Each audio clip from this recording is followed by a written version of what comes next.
Hello everyone. In this video, we will create sign up form inside Flutter with very easy steps. And upon submission of the required data will be displayed in new window. Here is what we are going to do in this video. Here we can see we have provided some fields on interface which will take some input from customer like username, email, and when we click the submit button, all data will be shifted to new window and data will be displayed. Here you can see. So I hope demonstration will be enough to start the journey. If you are trying to learn same, so keep watching this video till the end. In case of any question, please write comment and I will try to give my best services to you. If you like this explanation, then hit the subscribe button for more Flutter videos. So let's get started. Hit the window button and search command prompt. Go to the directory where you want to create the project. In my case, I will go to the Flutter directory inside the drive and let's create the project.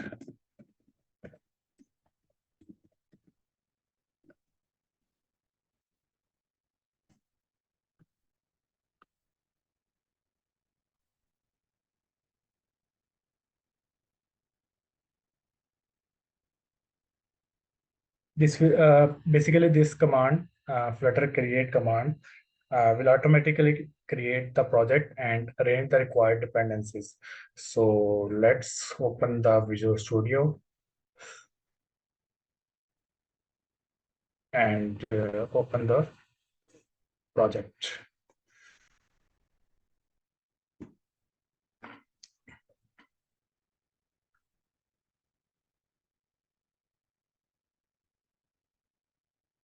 Here you can see project has been created.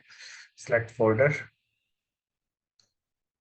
Go to the lib directory main.dart file. Here you can see some boilerplate code which has provided the Flutter each time when you create the project. So let's remove this for complete code and let's get started to write our code. So to save our time, I have already written the code in Notepad file. So I will just copy and paste inside this.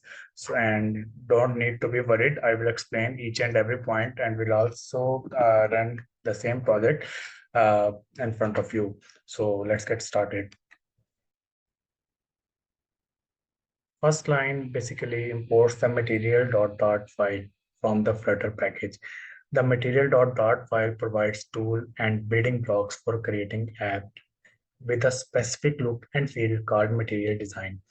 Here we define the main function. In Dart, the main function is the entry point of any Dart program.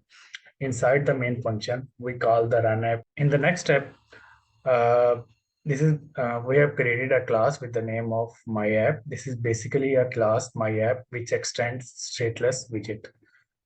We can here stateless. We use here stateless widget means that its properties cannot change once the widget is built, as we have studied in previous videos. Inside this class, we have a build method.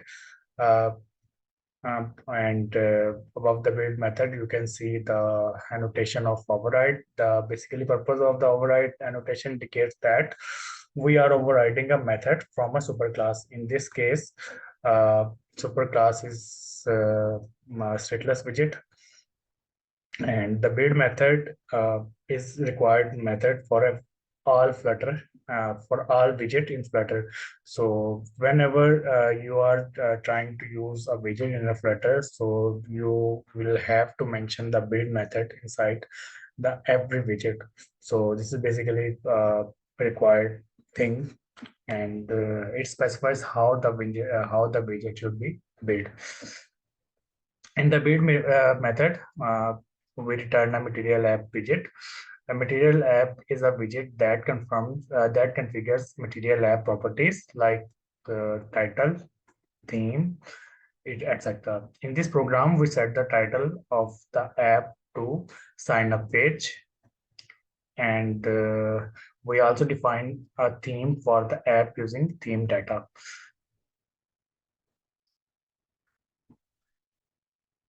Uh, uh, Here we define the theme, and inside the theme, we set the color indicating the primary color scheme of the app. So finally, we set the home property to a sign up page, which will be initial screen of our application. So basically, this is representing the root widget of our application, and to create a window inside the our application like this, we are basically referring uh, our code or our class to sign up page. So let's study what we have written inside sign up page. Here we are defining a new class called sign up page, but there's a difference compared to the previous classes we have defined like my app and the next class which we will study later. So the difference is my app is extending the class status visit, and sign up is extending the class of stateful visit. So basically, the purpose of extends the class. The purpose of extending the stateful widget is when the part of UI that you are describing can change dynamically. Uh, it means that its properties can change over time. In contrast, stateless widget is used when the UI representation never changes after its build. So here's the difference. It's where we use stateless widget and where we can use stateful widget. And inside the inside this class, we have defined the create state. The create state method is a required method when extending stateful widget. So this method is responsible for creating the state object associated with this widget. In this case, it returns an instance of sign up page. In the next class, we have defined a new class sign up page state, basically which extends the state of sign up page. This means it's the state class associated with sign up page widget. In simple terms, state classes are used to keep track of information that can change over time and to update what is displayed on the screen accordingly. For example, imagine you are building a weather app. The temperature in your app might change throughout the day. So you would use the state class to keep track of this changing temperature. Whenever temperature changes, the state class would update the information and display it on screen to reflect the new temperature. This way, your app always shows the most up-to-date information to the user. The purpose of this key is basically to identify the form widget, and is typically used for form validation. Global key are necessary when you need to access a widget from outside its own widget tree. So in our case, when we submit the data, the whole data will be transferred or shifted to the next screen. So here we used the global key, and this is necessary when you need to access a widget from in outside its own widget tree. Basically, the next four lines basically create text editing controllers for text fields typically found on a sign up page. And these controllers are used to handle the text input fields, enabling us to read the text entered by the user and clear the text fields if needed. So the controller is basically the main thing which takes the input data, and which also can remove the data from the input fields. Here we are defining a variable gender, and initializing it with a default value male. This variable will be used to store the selected gender by the user. So whenever we select the gender from dropdown, the selected value will be saved inside this variable. Let's forget this method for some moment and move to the next build method. We will discuss this submit for form method later. This is a build method required for all widgets in Flutter, as we have explained before. In this case, it returns a scaffold widget, which provides a basic layout structure for the page.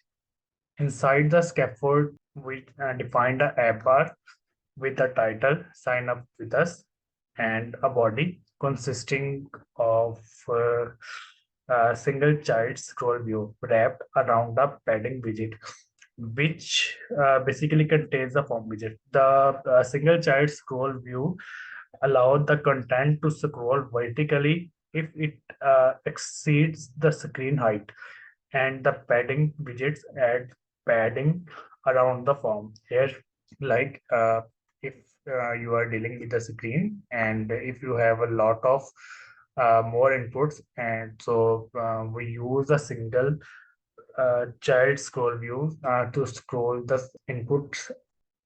Within a scaffold body, we have a form widget.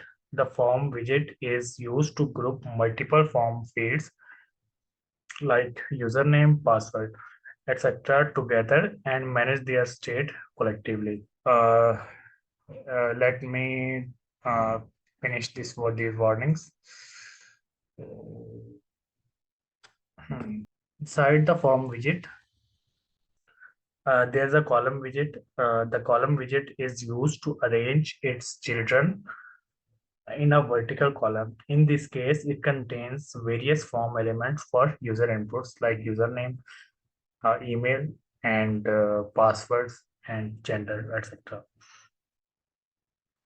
This part of text is basically presenting or displaying the heading. In our case, this is a sign up. Here we can see this one, and and basically this text is showing at the top of the form. It's wrapped a padding widget with some bottom padding to provide spacing between the heading with the form fields. The font weight of the this text is bold and font size is 30. Here we have a text form fields for entering the username and other input fields. It's the input decoration provides visual styling for the text field, including a label, username, and an outline border. Yeah, you can see here this one border. The validator function inside the text form field checks if the field is empty and returns an error message if it is. So this is the basically function of validator function. Similar from above text form field, while number, password, you can see all the other text form fields like username are working and defined as same. You can see outline border for username and outline border for email and other input fields, and we define same height for all input fields. We also applied validator on all form fields that these fields cannot be null. So you can see that whenever we try to enter nothing and try to submit this form, it will throw an error. Please enter your username. So the different thing to understand in the next is list style. Basically, the list style contains a drop down for selecting the gender. And whenever the user changes the selection, the on change callback function will call and updates the state using set state.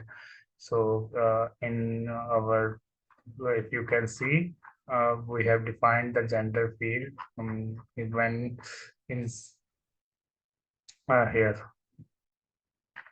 And initially, whenever the application will load, it will show the auto selected option of mail to the customer. Inside list style, we provided some values so that user can select uh, their gender accordingly, male, female, and others. If you want to see that, we have entered these options here. In the end, we have defined elevated button with the name of submit. Now let's discuss the and on whenever the submit button is pressed, it will call the submit form method. So now let's move to the submit form method and let's study. Basically, this is a function submit form, which is called when the user submits a sign up form. It first checks if the form's current state is valid by checking validator on the form key. If validation passed, it navigates to another screen display info page, passing along the entered user information like username, email, mobile, and gender. Now let's go to the display info page and check how these inputs are managed by this class and displaying the user input data on this interface. Here we have defined the display info page inside our code. It's also basically extending the stateless visit. In previous we have discussed that whenever the state of the application is not required to be changed, then we can use the stateless widget. And whenever the state of the application or page is will be changed, you can use the stateful widget. So here we are just displaying the user information. So we can extend the data, extend the display info page with a stateless widget. Uh, Here we define the user's local variables inside this class, and here we have defined the constructor of this class with the same name display info page. So whenever the user presses the submit button, this class will be called, and let's go to the submit button for more clarity. And here you can see whenever the submit button will be pressed, so these all data will be sent inside the constructor of this class, and this class will now be responsible to receive this data on submission button click and display on the screen. So here is same is being done by the display info page. We can see and we can study that every widget has a build method. So in the same case, we have also defined the build method uh, for this specific class as well. And we defined the app bar for the heading of this window. And inside the build method, we return a scaffold widget, which is basically representing the app bar. And here you can see.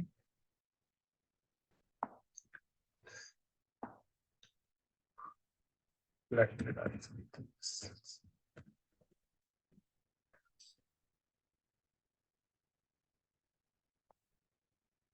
User information.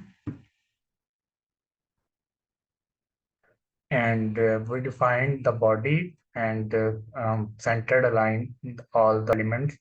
In the build method, we returned a scaffold widget. The scaffold widget provide a basic layout structure for the page, including an app bar and body. Inside the body, we use a center widget to center its child vertically or horizontally. This child is column widget, which allows us to arrange multiple widgets vertically. Within column, we have four text widgets, each displaying a piece of information, user information like username, email, mobile, and gender. So now you are thinking why I have uh, write these two lines. So basically, this line means that the children will be positioned vertically centered within a column. And the next line, which is horizontal axis in this page, it means that the children will be aligned to the left edge of the column horizontally. Uh, Here you can see the text which is being displayed here is left aligned. Here we have tried to understand the code of this sign up form page, and let's run the project, close the previous ones,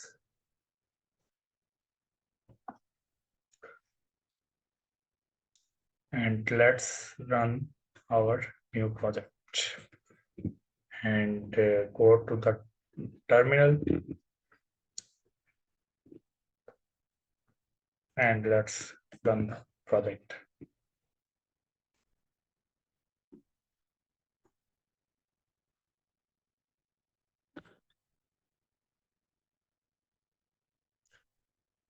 Here you can see that project is basically running Gradle task and launching the Flutter project on emulator. If you don't know how to create or install the emulator inside Android Studio, and you want to know how to install Android Studio and the emulator, you can watch the video. I have provided the link in the description. You can follow to install the uh, Android Studio and the emulator. Let's wait when the project is being run.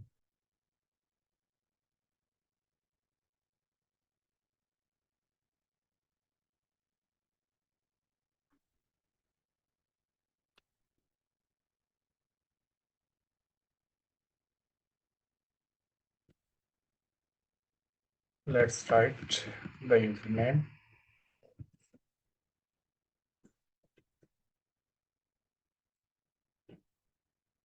email address,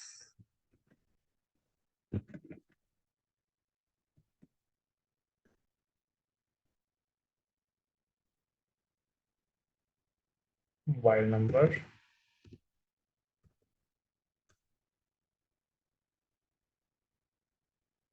password.